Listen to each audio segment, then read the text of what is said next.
All right, so I'm doing really well with my garden. I have some crops that are growing in, and I'm finally ready to expand it. Okay. But I don't want to take up more room in my backyard, so I don't even know where else to consider planting. So you have like a porch, right? It's like a deck Yeah. or patio. Oh, yeah. Okay, so that is the perfect spot to do like container gardening, is what it's called. Okay, now what is that? So you can plant into pots or small containers. Oh, it's exactly like it sounds. Got it. Right, right.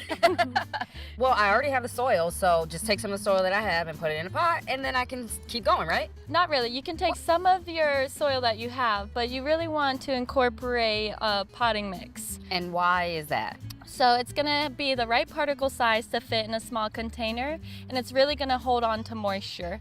So pots, especially when they're sitting out in the sun, like on your deck or wherever it is, they can dry out really fast.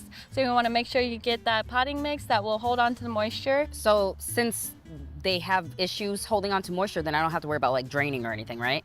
You do though. Especially some growers, they might have the tendency to overwater because they like are scared they don't want it to dry out. You need to make sure that your pots or containers have holes at the bottom. So to make sure that things drain through, or they're you'll find when you're like picking out pots that they have these things called fabric pots.